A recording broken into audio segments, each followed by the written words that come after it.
Conference is to call attention to the landmine issues in the recently liberated territories of the Azerbaijan Republic. Our distinguished guests, our distinguished panelists will present their post-conflict perspectives on the Second Karabakh War, drawing special attention to the landmine problems caused by the occupants during the past 30 years. Before giving the word to our first panelist, I would like to ask all of you to unmute your microphone, please, and also to open your cameras. And if you have any questions to our panelists, please, you can use our chat box next to the, you can see it, and we would like to, we'll do our best to reply to your questions. So first of all, our first panelist, Mr. Asaf Khudiev. He is the agency Demina. This is a mine action agency of the Republic of Azerbaijan, I beg your pardon. He was, while on duty, he was hit by anti-personnel mine buried by Armenian separatists in Füzuli region. So I would like to give the floor to Mr. Khudiev in order to share his experience with us. Asaf Müəllim, söz sizin buyurun. Good evening, everybody. Firstly, I would like to thank the organizers of this kind of important conference. I am very happy to be here and share my life story with you. In the beginning, I want to talk about myself and give a brief information about my childhood. I am Khudiev Asaf, was born on March 22, 1979 in Horadiz city of Füzuli region. In 1986, I went to the first grade of secondary school in Horadiz, Füzuli region. I studied at that school until October 23, 1993. As a result of the Armenian aggression on October 23, 1993, we settled as an IDPs in the village of Barkhankan Saklı region. There were many memorable events in my childhood, but the saddest of them was being expelled from our homeland. It is very difficult to describe IDP's life. On the 9th of January from 5 to 6, 1994, our brave self-defense army under the command of national leader Haydar Aliyev, the city of Horadiz, and a number of our settlements were completely liberated from the Armenian occupation. Although our lands were cleared of the enemy, they didn't give up their disgusting traps to harm our civilians. One of them was an anti-personnel mine. Those are mines that decide human destiny and cause great harm to human health. So I am one of those victims. For almost 30 years, our lands have been under Armenian occupation, and as a result of the policy pursued by our Supreme Commander-in-Chief, Mr. Ilham Aliyev, the successor of our great leader Haydar Aliyev, and the unity of our people, our native lands were liberated from occupation. I worked at the mine at Anama, Azerbaijan National Agency for Mine Action. In the Mine Action Agency, as I mentioned above, we are clearing mines from the mine field territories which buried by the enemy, because our main goal is to protect the people of Azerbaijan and its future from the mine traps set by our enemies. We are citizens of Azerbaijan, and it was our duty to ensure the security of our state. Unfortunately, despite liberation of our lands from occupation, our struggle against the mines buried by the Armenians who carried out their ugly deeds is still going on. As a result of landmines buried by Armenians, several of our compatriots lost their health. Some of them left their half-dreams.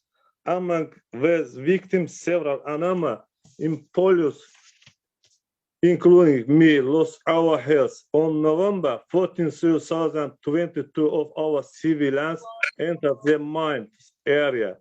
One of them was wounded and the other had died. And while evacuated them, I fell into an personal mine planted by the enemy and lost my left leg. Our life goes on. Our demands successfully fighting in this area, clearing our lands of mines. But today, as you know, the war is over, but until today, Armenia doesn't want to give us the map of the landmines. It is fact that hundreds of innocent civilians became a victim of mine traps. It is also a war crime. Firstly, international community, particularly international organizations, countries must take active steps to hand over the map of mine nearest to Azerbaijan. Otherwise, more people will lose their health and lives. Thank you for your attention. Thank you very much for sharing your experience. And I can see that this is very painful for you even to talk about all of this, your lifelong experience with us. And thank you very much for being brave in your work. And I would like to pass the word to our next panelist, Mr. İlyas Huseynov. He is a PhD candidate in International Relations Department of Baku Slavic University and lecturer in Western Caspian University. In order to raise awareness of the landmine issues in Azerbaijan, he regularly speaks in the media about the legal aspects of the mining of the territories in Karabakh and also the transfer of landmine maps to Azerbaijan. Mr. Huseynov, the floor is yours. Thank you, dear Günel Səfərova, our participants. At present, the elimination of the consequences of the Second Karabakh War is important. The main task here is to attract investment, rebuild the area, and return the IDPs to their homes. However, the main obstacle in the process of carrying out all the work is the mining of areas. Armenia planted a large number of infantry and anti-tank mines in both the First and Second Karabakh War. At the same time, as the Armenian armed force withdrew from the territories, they planted mines all over the area. Landmines can be found around water sources, in cemeteries, around important infrastructure, and on the edges of almost every tree and shrub. Armenia refused to provide Azerbaijan with a map of mines areas, despite the fact that months have passed in since the Armenia and Azerbaijan reached an agreement after the Second Karabakh War. The Armenian side continues to blame innocent citizens for these by refusing to provide a map of landmines in our liberated territories. Since November last year, 20 Azerbaijani civilians and servicemen have been killed and 85 injured in a mine explosion in Nagorno-Karabakh. The Armenian side refused to resolve the crisis diplomatically. Based on international humanitarian law, Armenia submit these maps to the Azerbaijani side. Azerbaijan has also raised its voice in organizations such as United Nations and the Organization for Security and Cooperation in Europe. In a letter to the United Nations Secretary General on February 24, Foreign Minister Ceyhun Bayramov said that Armenia failed to take appropriate steps called into question the country's desire to normalize relations with Azerbaijan. The minister called the destruction of human life as a result of landmines a war crime. The exchange of information between the co-chairs of the OSCE Minsk group is also important for the effective demining. The silence of the international community has allowed Armenia to keep maps of anti-personnel and anti-tank mines secret. In this regard, Azerbaijan ambassador of the United States, Elin Süleymanov, published an article in the US Defense One newspaper about Armenia's refusal to provide Azerbaijan with a map of mined areas. The article said that US President Joe Biden and his administration should force the political and military leadership of Armenia to provide maps and landmines in the liberated territories. The threat of civilian life is hampering economic development, lasting peace, and the return of refugees. In his speech, President of the Republic of Azerbaijan, Ilham Aliyev, said, "The process of mine clearance is on the way. The biggest challenge is associated with the fact that Armenia does not provide us with the minefield maps. They refuse to hand them all through. We know for certain that they have them. Their refusal to do so, it is yet another war crime on Armenian part. Due to its failure to provide maps of the minefield after the end of war, more than 100 of our civilians have been killed and injured. Nonetheless, the work on this direction will be continued. New equipment have been purchased and an order has been signed to increase the staff of agency for mine action. We will try to mobilize all our resources to the maximum to ensure rapid peace of demining efforts. Simultaneously, servicemen from Turkey and Russia are engaged in this work and providing assistance in this area. On my instruction, several separate battalions have been set up by Minister of Defense of Azerbaijan, and they are also actively involved in these activities. The Minister of Defense have cleared the largest area so far. A few days ago, an organization like PASE, which considers itself one of the main instruction of human rights and humanism in Europe, for some reason put the plenary session the issue of 20 Azerbaijans killed and about 100 injured in the last 5 months due to the Armenians' failure to provide a map of minefields. Prior of this session, after the liberation of Karabakh by the peace, which did not raise the issue of about 1 million refugees and IDPs in the Republic of Azerbaijan, whose territorial integrity have been violated in all sessions for 20 years, the return of Azerbaijani prisoners and the liberation of lands from occupation took steps to undermine peace. Following the process, such a logical question arises.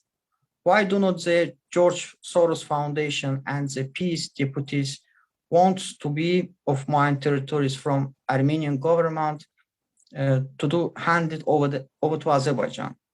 Now, at the time when a new geopolitical and geoeconomical configuration is emerging in the region, and the Eurasian continent is becoming a new transport hub, there is increase in pressure and challenges against our country, the founder of this new reality.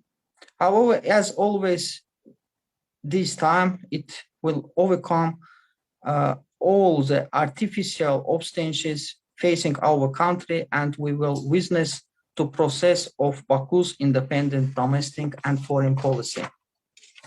Dear friends, today Armenians also celebrate the fake history of genocide, demonstrate this savagery and barbarism by burning the flags of Azerbaijan and Turkey.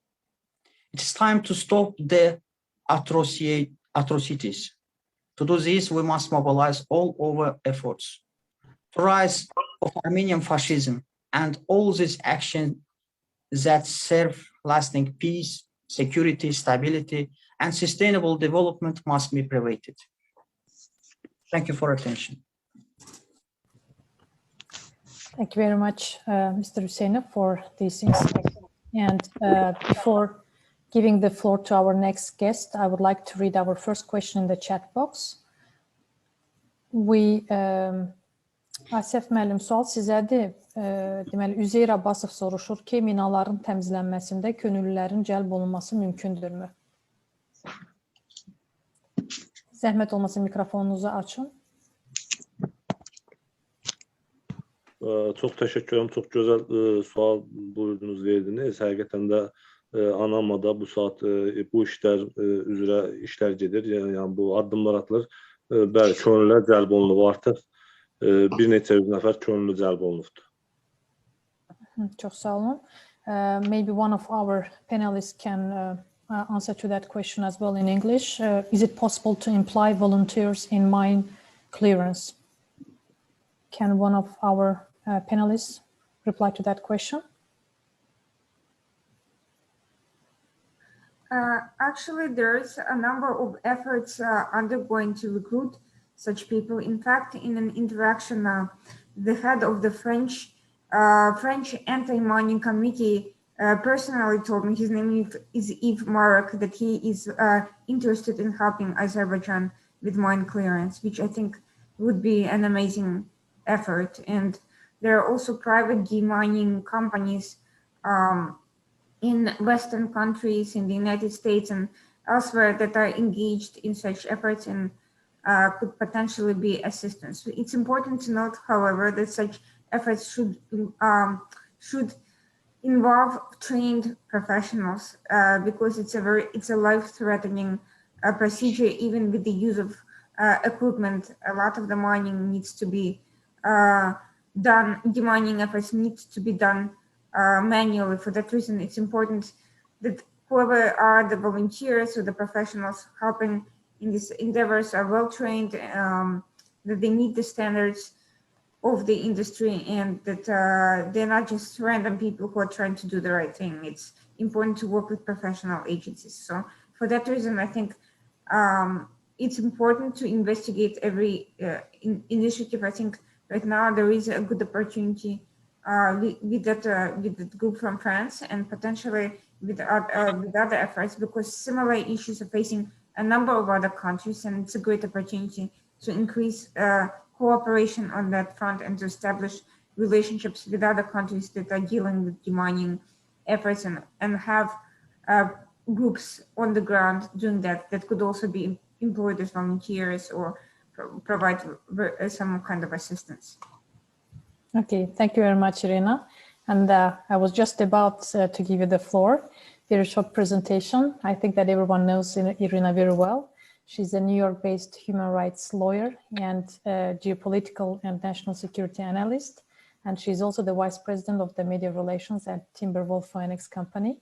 Irina, thank you very much for your time, and the floor is yours.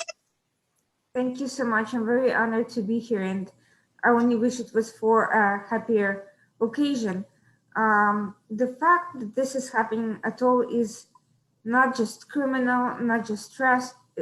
It's also a matter of understanding that this is as much a political issue as it's a military issue. It's a political decision that ultimately drove a war crime to put these landmines. Many of them were placed as the Armenian forces were leaving.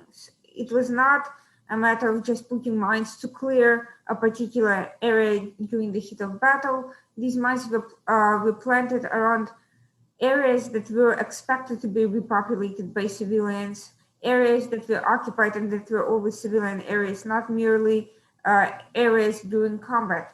So this was a deliberate and desperate act of effort to create a humanitarian problem, which is exactly what we are seeing to do today. And landmines in civilian areas never have a legitimate purpose. Their purpose is always to undermine the morale, to create long-term problems, and they're usually an act of desperation on the part of either a non-state actor or a significantly weaker party, because they're aimed at civilians.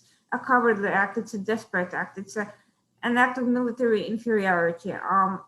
This is what we have to understand, what drove them to be placed there to begin with. Now, as to the matter of why the maps are not being provided, there are two reasons.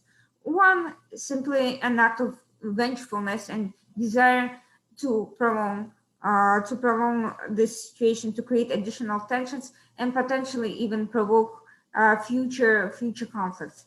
But the other issue is never underestimate incompetence and not just malice. Yes, there's been a great deal of malevolent attitude from the Armenian political circles, but there is also the issue of the fact that the Armenian military was poorly equipped, poorly trained. It lost the war very, very quickly, and it was a political decision to try to create a problem. But at the same time, there is also the issue that the Armenian forces were simply not keeping track of where they were planting the mines, especially since there's such a high number of them that keeping track requires some level of competence. So now the Armenian government is faced with a dilemma. The dilemma is, on the one hand, they are facing increasing level of scrutiny and pressure over this issue, but on the other hand, they would have to admit that they are simply not competent enough to assist in the matter, even if they wanted to. And as a result, they are forced into silence. The Armenian government already faced a loss of face in the sense of the entire war being propaganda. But now there's a humanitarian crisis of their creation that they cannot even find a face-saving way of addressing. Now, what does that mean in practice? In practice, it's actually an opportunity for Azerbaijan and its allies to engage with the Armenian people, not necessarily the government that created this problem, but with the Armenian people who, some of whom have not been able to voice their own outrage to the way their own government has lied to them. And the fact that they were presented as a very strong, very brave force of fighters, and now the government used a very cowardly tactic that essentially makes them look not just losers of a war, but as cowards, that's a discredit to them. And this is an opportunity to engage with them and to find a way of addressing this issue on a humanitarian level and give the people an opportunity to solve a problem created by a clique of political demagogues and manipulators. With respect to engaging the international community, quite simply, the human rights NGOs and the mainstream media have done a great deal of disservice on this issue to the entire humanity and not just to Azerbaijan. First of all, this issue is complicated. The forces that use landmines are usually forces that have committed an act of aggression. It's a war crime, but this is, if there is a certain narrative that already exists with respect to a political issue in a conflict, then it is not convenient for those pushing that issue to cover these inconvenient truths. So that's one particular reason. It disrupts the narrative that Azerbaijan was the aggressor, but it did not plant landmines where the Armenians were. It did not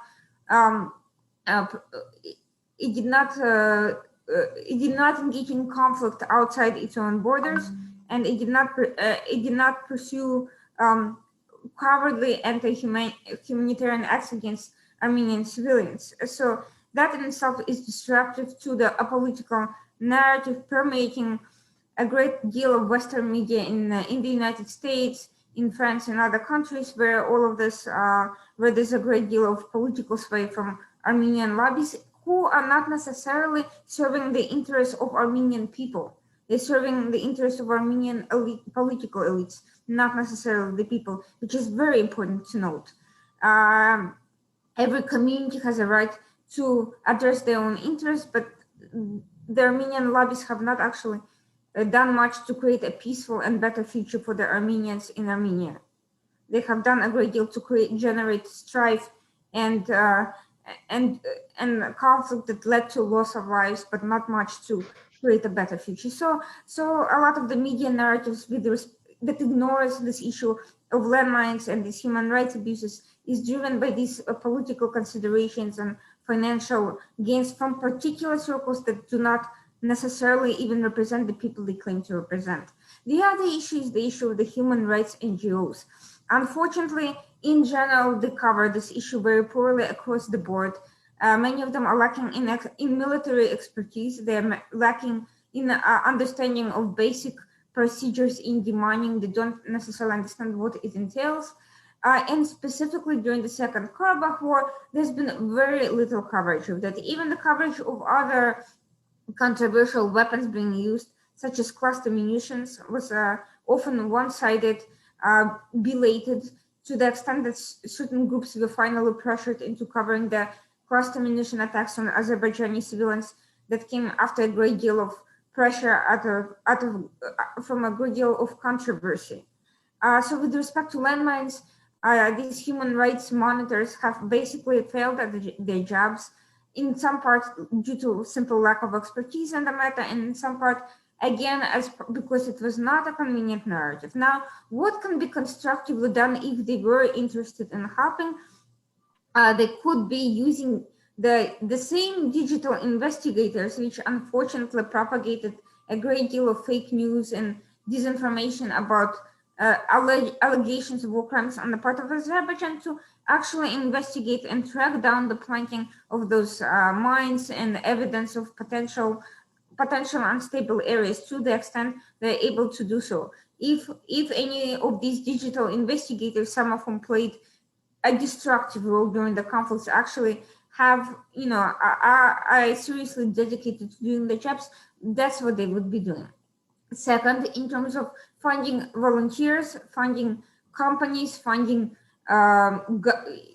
governmental or non-governmental actors willing to participate, there needs to be an entire campaign dedicated specifically to this effort, and it has to be divorced from other no less important political consideration. It's important to engage professionals in the industry of demining, as well as medical and psychological services, to create a body of support in the countries where this matter is viewed simply as a political matter of conflict between Armenia and Azerbaijan. This is not about it. This is about universalizing a matter of human suffering. It's also about collaborating with countries facing the same issue on a humanitarian level.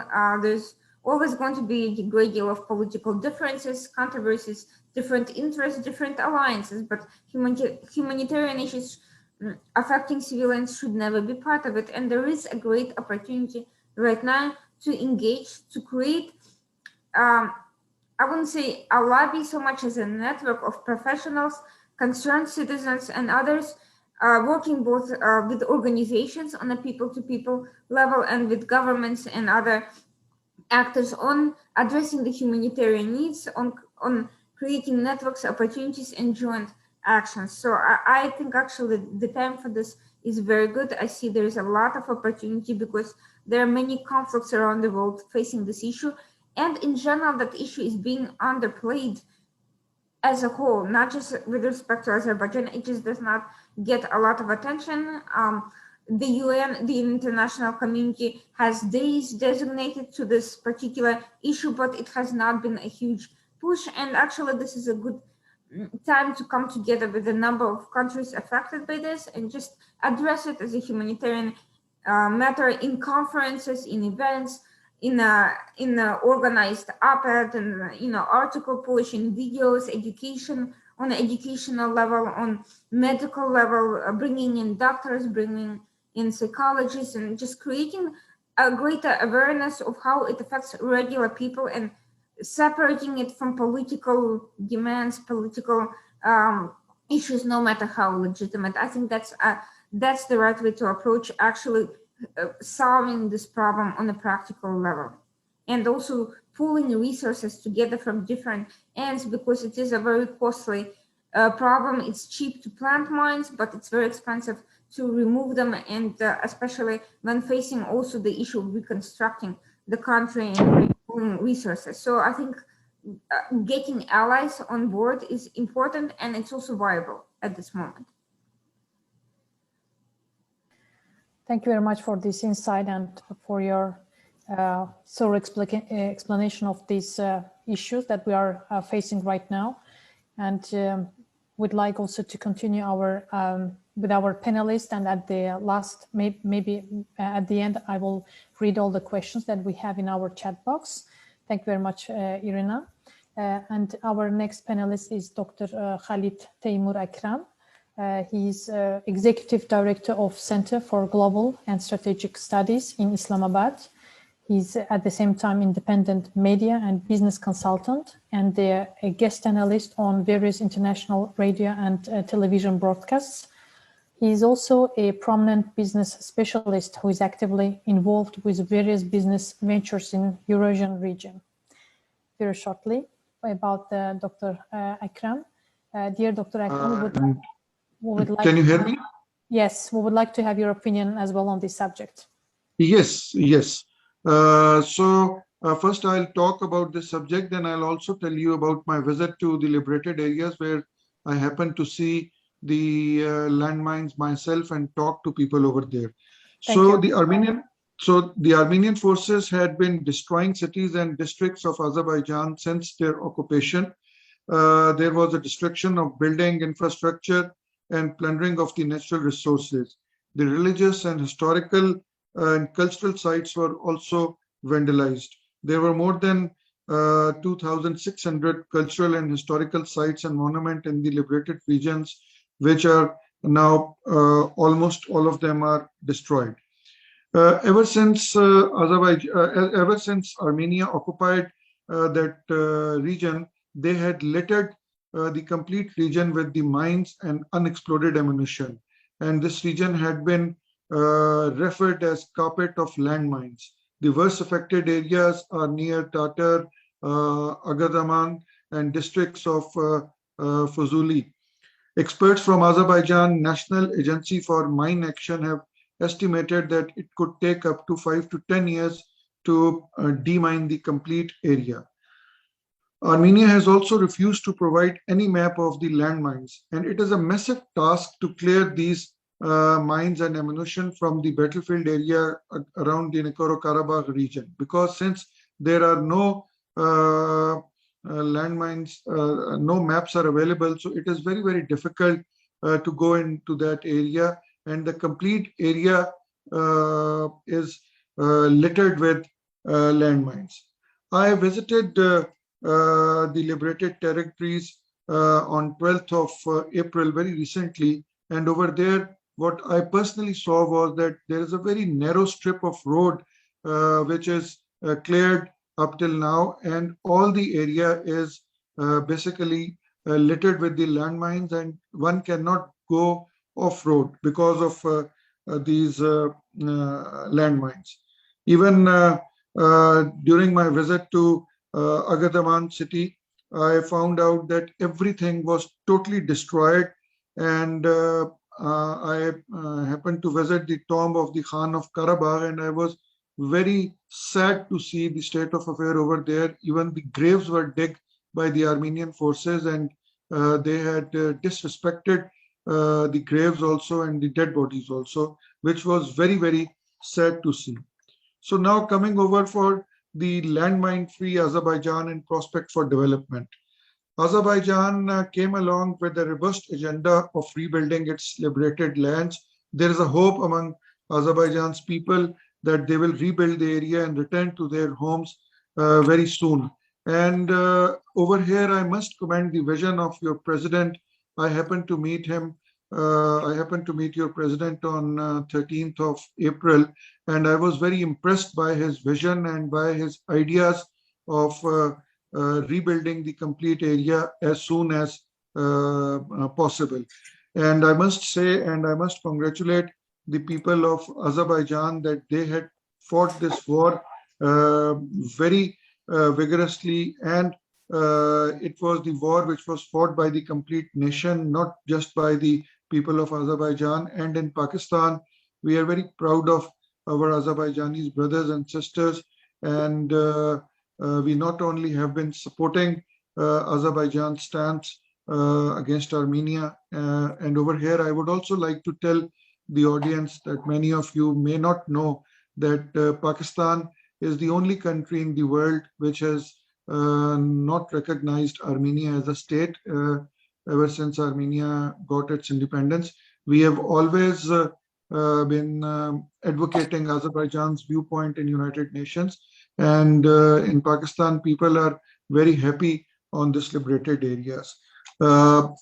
Your president, during my meeting with your president, he also told us that the demarcation of the borders is being done through a map which was found in the Russian Ministry of Defense. That map was of 1975.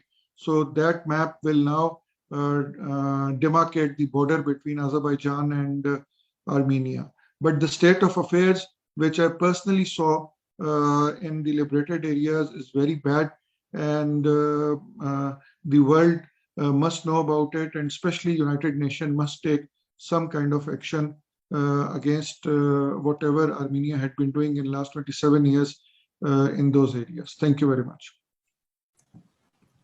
Thank you very much for your point of view, and also for sharing your experience with us. And of course, we are very grateful to Pakistan government and Pakistani people for their unconditional support, especially during the Second Karabakh War.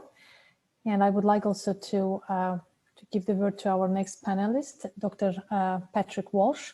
He's a historian, political analyst, and professor.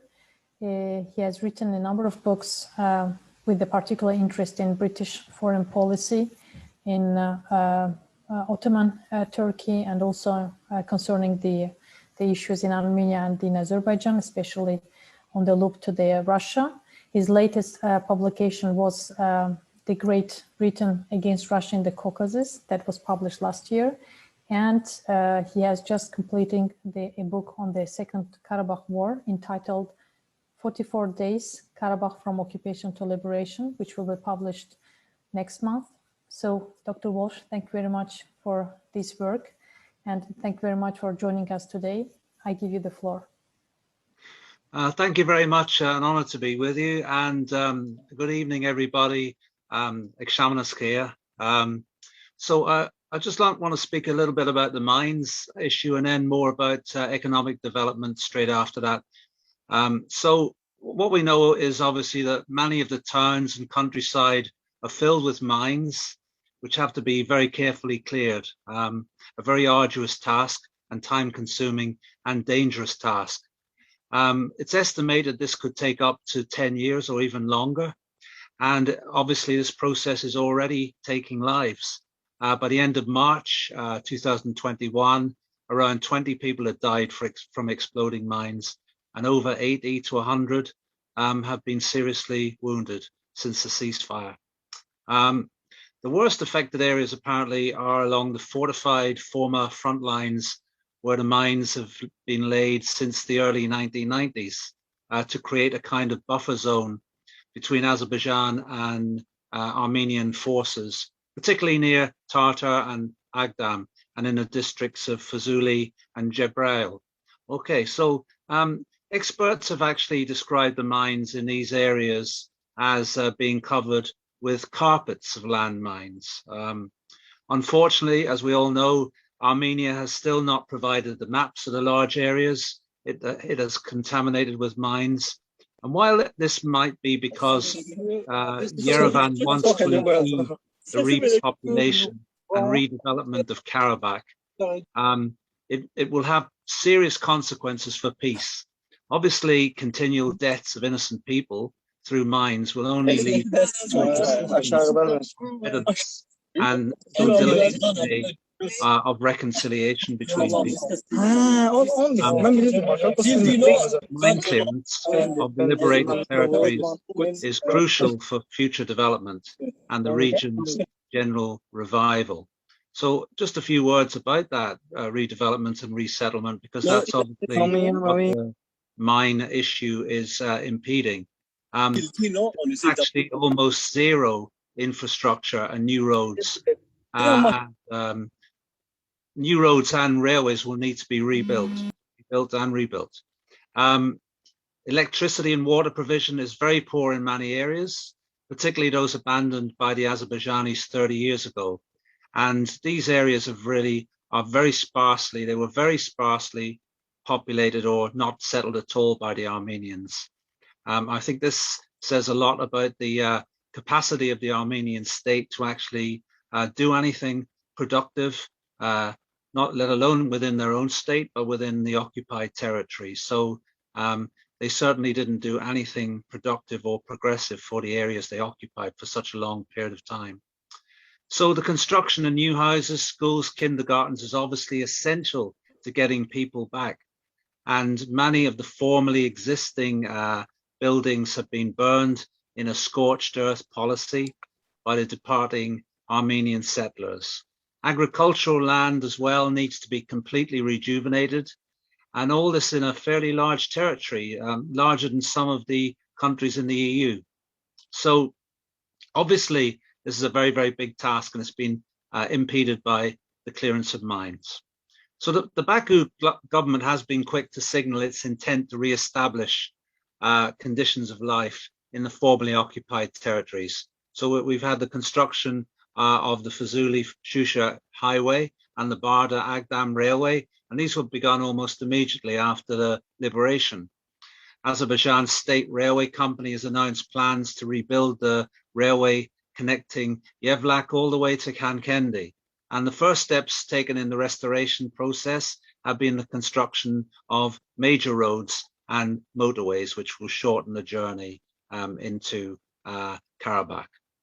Along with these new highways and railways, the Azerbaijani government also plans to build 3 new airports in the liberated territories. The first is the Fuzuli International Airport, which was foundation stone was laid, I think, in mid-January, and the Fuzuli-Shusha highway will be connected to the Fuzuli airport, and that will make it easier for foreign visitors to journey to Shusha.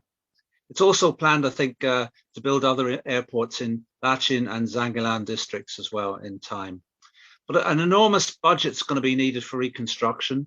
The economist Togorol Valiev estimated that fully reconstructing the liberated territories could take over 10 years and cost $15 billion at least.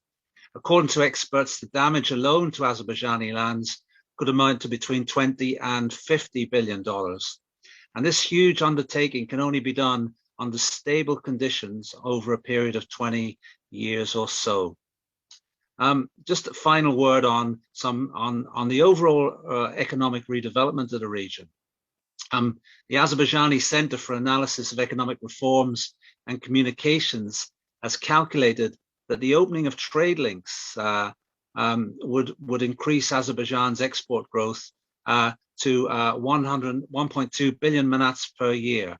Okay, and overall new trade routes would give Azerbaijan a 2% growth in the non-oil sector in GDP, 3% in the processing industry, just under 3% in the mining industry, and in the medium term, the reintegration of Karabakh into the Azerbaijani economy will increase the non-oil GDP by 5.1%. The agro-industrial sector may increase by over 10%, and tourism by 5 or 6%. Extractive industries by 5%, transport by 5%, processing industry by 4.3%, and services by over 1%. So there's a great benefit from this economic development that has been secured through the peace agreement.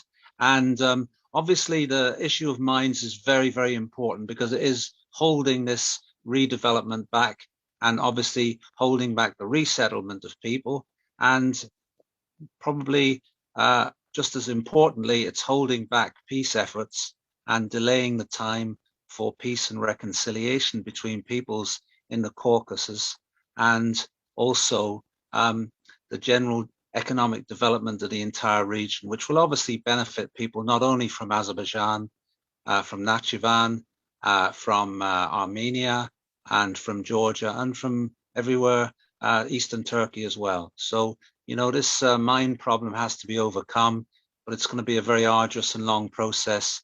But hopefully it won't it won't be long in being overcome, and we will see a better situation in the future. Thank you very much.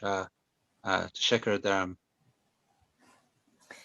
Thank you so much, Dr. Walsh. And apparently, this is one of the issues that's very important in resolving this situation in all the Caucasus, because the returning back the IDPs to their homelands, and also which will, of course, boost some kind of economic development, because the people will be engaged in all the economic projects in their lands.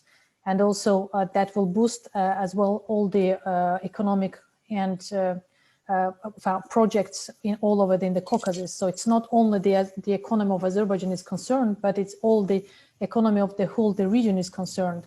And of course, the key issue in this problematic is, of course, Armenia has to to give us the landline maps in order to move forward in these economic projects. Thank you very much for your insight. It's very valuable. And thank you very much for your book. We are very eager to read it very soon. Hopefully, we will have the opportunity to have another conference concerning your book as well. Thank you so much. Thank you. Çok sağ ol. And also, I would like to give the floor to Mrs. Latifova, Sabina Latifova. She is the member of Azerbaijan Youth Union in Russia. And also she's an English teacher in Heritage International School in Moscow. Mrs. Latifova, the floor is yours.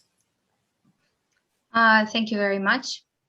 Dear guests and speakers of today's conference, first I would like to greet you and thank you for giving me this chance to speak here today. And I truly believe that our voice will be heard. I will try to keep it short. I wanted to make it a little bit longer, but very constructive. During the 44 days of war, the Armenian side has been acting very unfair. And we remember the terror attacks caused by Armenia in Ganja, in Barda, in Tartar and other regions of Azerbaijan. They even launched the forbidden ballistic rockets to the sleeping city of Ganja. It was a late night and people were sleeping when they felt something very close to the earthquake, and it was an explosion, and there were many dead people, including children, under their own destroyed houses. It was one of those frightful nights in October last year, and those were the hardest times and the tragedy for the whole country. If we look at the condition of the returned land of Karabakh, we can definitely say that over 30 years, Armenian side has been completely destroying the towns, cultural and religious heritage, and they were cruelly trying to get rid of everything that could prove that this is an Azerbaijani land. And Christian churches belonging to Caucasian Albania and Russian Orthodox churches were Gregorianized, and mosques were turned into the barns that is forbidden in terms of the Islamic religion.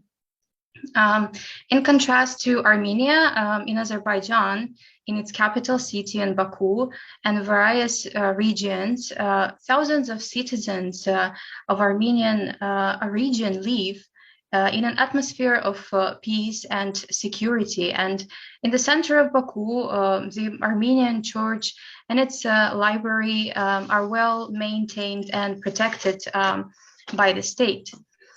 The mining the region of Karabakh unfortunately stands up as a big barrier to a short-term post-war recovery. These facts, of course, slow down the process of renewing and developing the whole region. Our Mr. President Ilham Aliyev said that he said the following about this problem: Azerbaijan restored justice, but the biggest problem is mines. After war stopped, we had already dozens of casualties, including those who have been killed by the mines. Armenia did not give us a map of mines. So this is another war crime, because this is an obligation to do it, but they continue this policy against Azerbaijanis even after the war already stopped for many months. But we will do everything what is needed. The demining process is going on. So this was from the Mr. President's speech. So what we can see now when we talk about the safety of the whole Transcaucasian region in general, we can see that nothing has changed over 30 years in terms of Armenian aggression against Azerbaijan, unfortunately.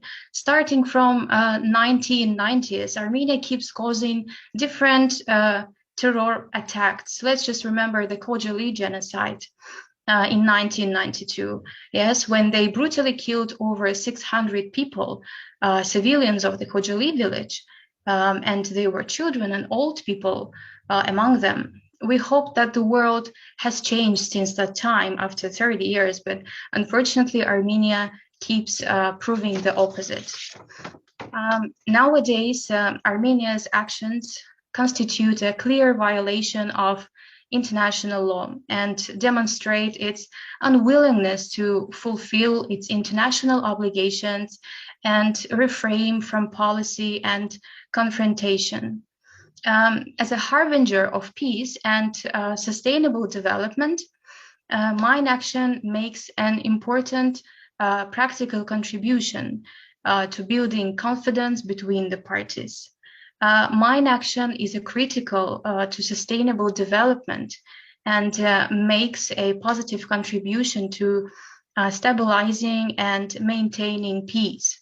This fact is extremely relevant today, since the new situation in our region, it opens up the opportunity for former refugees to actualize their right to a safe and dignified return to their places of origin. And despite the devastating consequences of war, offers a unique opportunity and real prospects for building peace, strengthening stability, restoring peaceful coexistence, advancing the reconciliation agenda, and investing in economic development and cooperation. So therefore, an urgent international response is critical to ensure justice, accountability, and the protection of the lives and human rights of those threatened by landmines and explosive remnants of war. Armenia has to give the mining maps to Azerbaijan. Otherwise, Armenia as a country will become a big danger of instability and a security threat for the entire Transcaucasian region. This is the fact. So I hope and I believe that this critical problem will soon find its fair solution, and we could all soon see this beautiful land, the long-awaited Karabakh, with our own eyes in its all beauty. Thank you for your attention.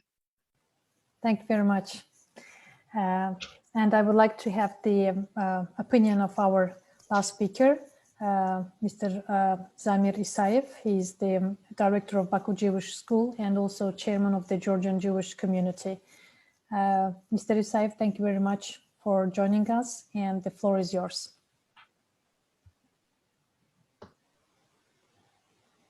Shalom, everybody. First of all, I would like to I beg your pardon for my late to this important meeting because of Shabbat ended also just a few minutes ago, and that's why I connected just now. Of course, as a person who was visited the liberated territories of Azerbaijan, even right after the war in the January, I was visiting the Zengilan and Jabrail cities, and the pictures that I saw there, the landmines everywhere during the kilometers. Of course, as a religion person, only just can condemn those who put the millions of mines even after they are leaving that territories, they are putting these after them. And day by day, we see that a lot of civilian peoples are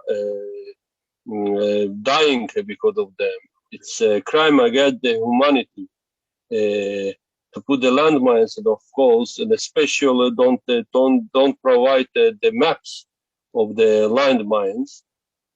And you know, in Torah, we have a commandment that before the blind, do not put a stumbling block.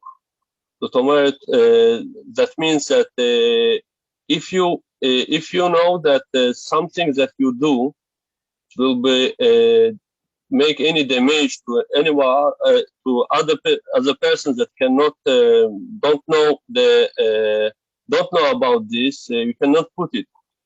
This commandment not only for Jews and also for every people. And you know, I wish that the international community will strongly condemn these sides of these steps of Armenian side, and to give them for them to provide landmines maps,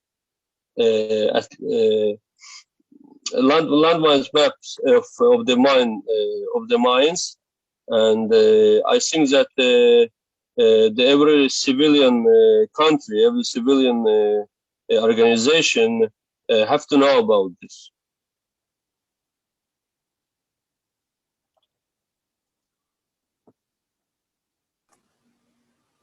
Thank you very much. Thank you for joining us. And I would like also to ask Elvin Abdurrahmanlı. He's the representative of Karabakh, is Azerbaijan National Platform. He will present the statement of the diaspora organization. So, Elvin, can you please mute your micro and read the statement? Thank you.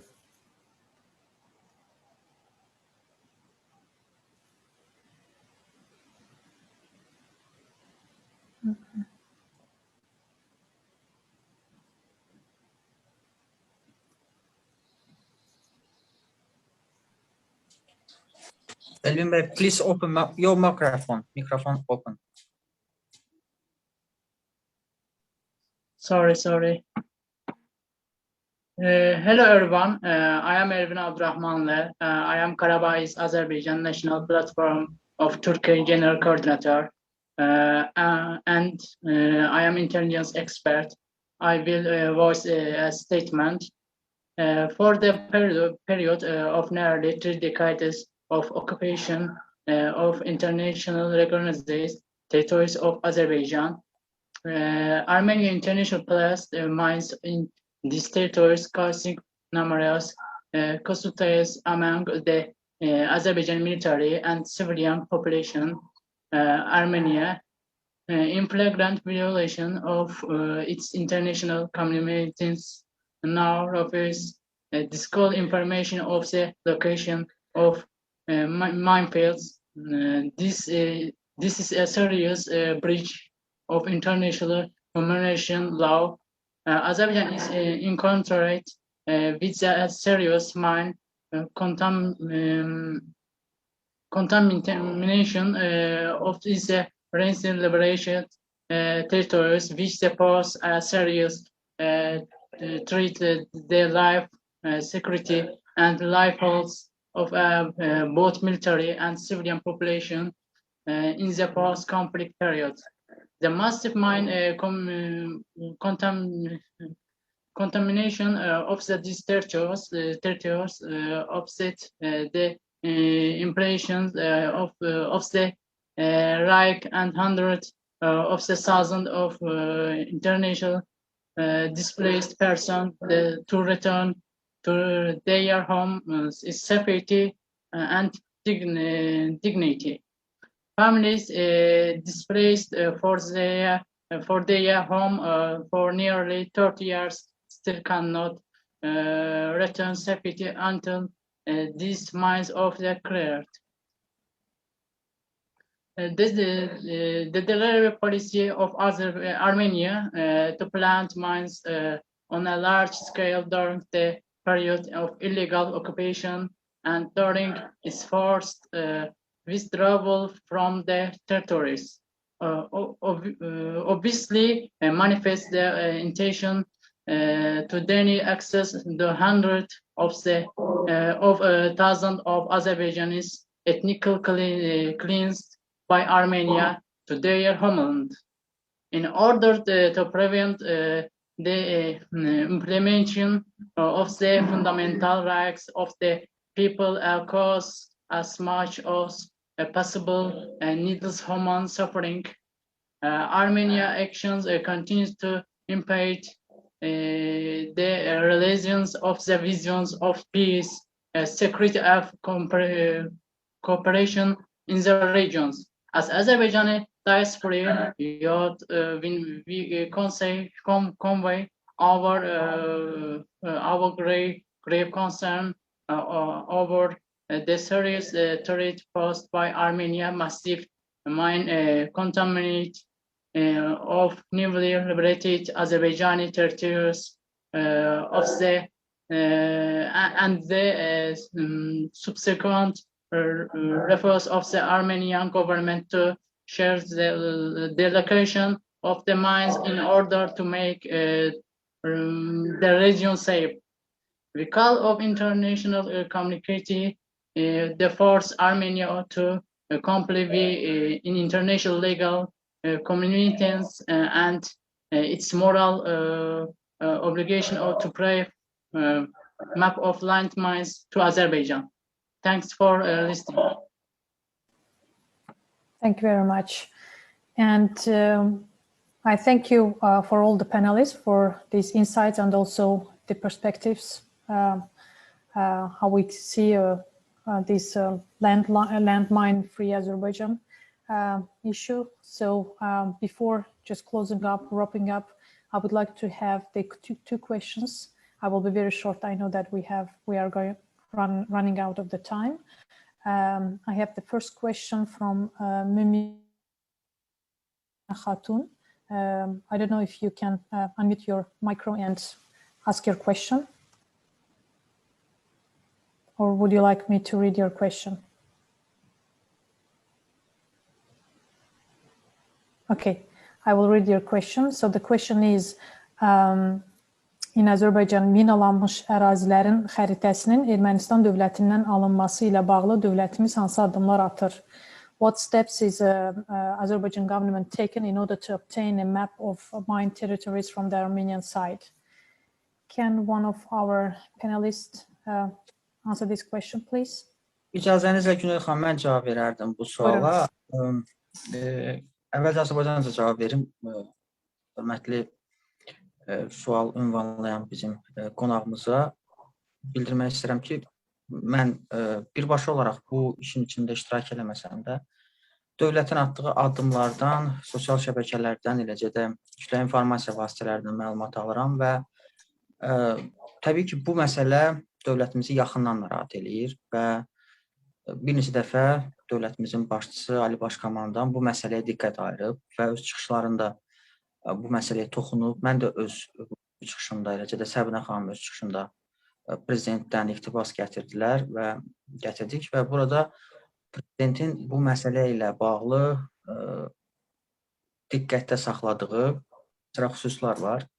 Eyni zamanda bildirmək lazımdır ki, Azərbaycanın Xarici İşlər Naziri BMT Baş Katibinə məktub ünvanlayıb və ərazilərin minalardan təmizlənməsi prosesində Ermənistanın ərazilərin minalanmış xəritələrinin və sxemlərinin Azərbaycana verilməməsi ilə bağlı bir sıra detallar həmin məktubda yer alıb və təbii ki, minaların Azərbaycan tərəfinə verilməsi həm daha tez şəkildə infrastrukturun qurulması və eləcə də məcburi köçkünlərin öz dədə-baba yurdlarına, obalarına qayıtması prosesini sürətləndirə bilər.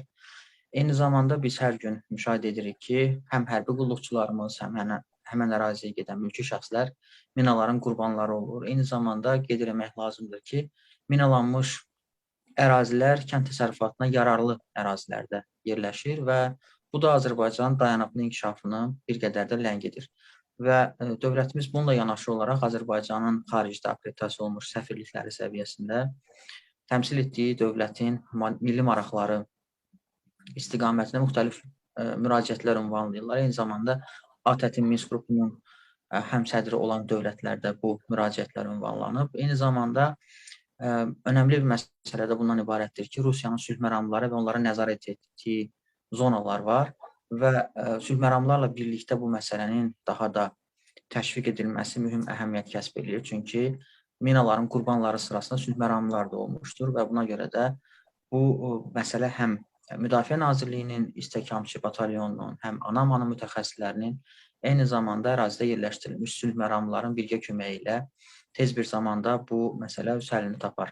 Öz çıxışımda mən həm də onu bildirdim ki, Azərbaycanın ABŞ-da fövqəladə və səlahiyyətli səfiri Elin Süleymanovun ABŞ administrasiyasına və xüsusilə ABŞ prezidenti Joe Biden'ın Ermənistan tərəfinə təzyiqləri nəticəsində bu minalanmış xəritələri əldə etmək mümkün olar və bu da çox önəmli bir məsələdir. Çünki Ermənistan tərəfinə təzyiqlər olarsa və bu təzyiqlər nəticəsində bu minalanmış xəritələri əldə eləmək olar. Digər önəmli məqam bundan ibarətdir ki, bu xəritələrin etibarlılığına nə qədər inanmaq olar. Çünki əgər bugün ərazilərdə təxribatçı hərəkətlərə yol verən, eyni zamanda bugün, eləcə də dünən Azərbaycanın və Türkiyənin bayraqlarına od vuran bir tərəfin nə qədər səmimi və bu məsələdə açıq olduğuna inanmaq bir qədər də şübhəli görünür. İstənilən halda Ermənistan 10 noyabr tarixində üç tərəfli bəyanata imza atıb, kapitulyasiya aktını imzalayıb və Azərbaycan tərəfinin haqlı hüququ var ki, həmən ərazilərin minalanmış xəritələrini Ermənistandan tələb eləsin. Bunun üçün bütün beynəlxalq auditoriyanın Ermənistan tərəfinə təzyiq etməsi önəmlidir. Biz də öz növbəmizdə həm informasiya segmentində, eləcə də müxtəlif müraciətlərdə, dövlətə arayışlarımızda, hesabatlarımızda bu məsələyə diqqət çəkirik. Çünki bu məsələ önəmli xarakter daşıyır və Ermənistan tərəfi bu məsələdə məcbur olub Azərbaycana bu minalanmış xəritələri verməlidir. Buna bağlı müxtəlif petisiyalar da ola bilər, ictimai iştirakçılıq da arta bilər və digər məsələlər sayəsində dövlətimizin də atdığı addımlarla bərabər vətəndaş cəmiyyəti üzvləri bu məsələni daha da aktuallaşdıra bilərlər. Eləcə də sizlər Azərbaycanın maraqlarını xaricdə qoruyan bizim vətəndaşlarımız hər zaman bu məsələni diqqətdə saxlamalıdırlar ki, Ermənistan tərəfi məcburiyyət qarşısında bu minalanmış ərazilərin xəritələrini və sxemlərini Azərbaycana təqdim etsin. Dear guests, 2-3 words about my answer about this question. Azerbaijani government has any efforts to transfer landmine maps and schemes to Azerbaijan. In my speech, I called about Azerbaijan ambassador in United States, Elin Süleymanov, in authoritative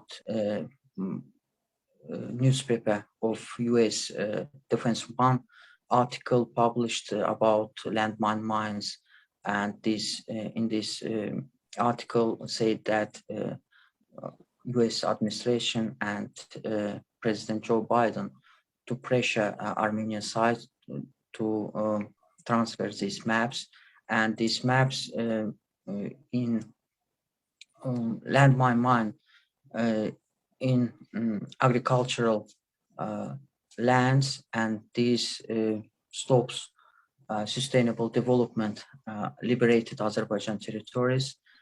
And Azerbaijan Foreign Minister Ceyhun Bayramov sent a letter to UN General Secretary about this issue, and Azerbaijan accreditation ambassadors in foreign policy sent to these countries about this issue, and Azerbaijan President Ilham Aliyev said about the landmine mines is some important to transfer these maps and schemes, and Azerbaijani government takes all efforts, and NGOs, Azerbaijani social activists, Azerbaijan political analysts, and members of parliament in parliamentary assembly.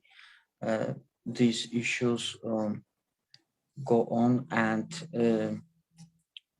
Azerbaijani parliamentarians in PASE wants this issue take to new level and plenary session. Unfortunately, this issue not be raised on plenary session, but Azerbaijani parliamentarians in PASE wants to priority this issue to auditory, to European auditory. Thanks. Thank you very much. And we have the next question from Torul Abbasov. Thank you for the opportunity.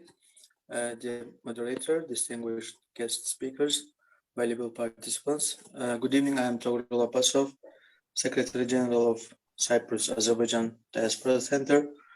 I'm not a lawyer or international law expert, but I really want to know, since Armenia refuses to give map of landmines, what kind of legal measures or sanctions can be applied by international organizations like UN towards Armenia, or why it is not applied yet?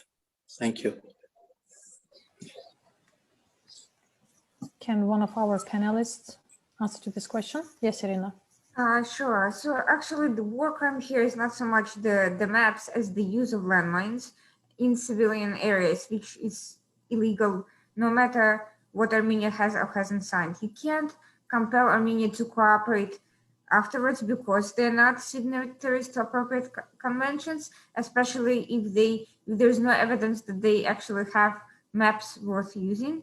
But you can hold officials who gave the orders to use those landmines to begin with accountable for violation of existing laws and norms and for endangering human lives. So while as a diplomatic measure, it's good to try to put pressure on Armenia to provide whatever information they have that can help save additional lives, as a matter of legal and political pressure rather than simply diplomatic negotiation for in whatever leverage that exists. The focus should be on the actual crime of planting those landmines and using them against potentially civilians in a way that is quite deliberate, quite devastating, and was obvious that it would result in loss of human lives. Thank you. Thank you, Irina. And we have the last question from as a member of Azerbaijani diaspora in Italy. Can you please open your camera and unmute your micro? First, thank you very much for the opportunity. So first of all, I would like to thank you. I'm so pleased really to be participating in this conference. As an Azerbaijani diaspora youth in Italy, to be honest, for the post-Soviet, post-war period, it's a so important issue to solve before our government and before us, because every day we are seeing casualties, we are seeing martyrs because of Armenian ignorance. And my question is that as an Azerbaijani youth in youth diaspora in Italy, what kind of things can we do for helping our government, our country? Thank you very much.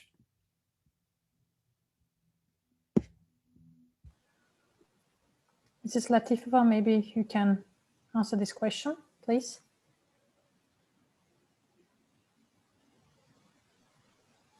Yes, sure. I think as a representative of Azerbaijani diaspora abroad, we have a high power, like a big power to make everyone listen to us and hear us as we inform the youth and people, Azerbaijani people, by the right information. Yes, so we should use our power of the technologies, the social media, and as the diaspora here in Russia, at least, we try to inform our members of diaspora by being quite active in social media. So we are trying to say to just mark out the main things that we should do and we shouldn't do in Azerbaijan, and if we want to go to those got landed, and because of course, like, we all were waiting for this for 30 years, and everyone is in a big euphoria, but we shouldn't lose ourselves. It causes a big danger to go there just by yourself, just sit in a car and go there. Of course, no. And that's why we, as the members of diaspora, we are really trying to make people understand that this is not the right time to go there, and we should wait, because the time will really show us everything in a quite clear way. Yes, so by writing in the social media, by using Twitter a lot, by using, for example, the Telegram, because the Telegram is quite active in Russia. We have those groups where we always write about those issues. We share about those issues, the news, the things that happen, the casualties, the tragedies that happen there in Karabakh. And by that, we are trying to show the people and say to people that, please, let's be patient, because we're waiting for this for 30 years. Let's just wait a little bit more, and let's try to be more wise and mature. Yeah, so I think that the social media and technology is a big power. We need to use it in order to not to make those critical, very bad mistakes that can cause to a very bad tragedy. Thank you very much. Do we have the last question? Maybe? No, okay. I would like to all of you to open your cameras, please, for having the screenshots. If it is possible for all the participants, please. Before wrapping up and ending our international conference. Is our technical team, is it okay for screenshots?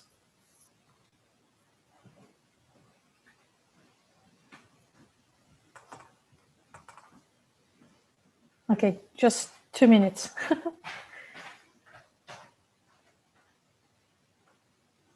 Okay, they will tell us whenever it is finished.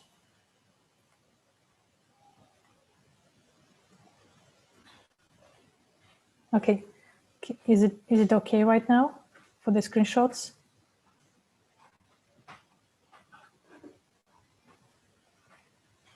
I think it should be okay.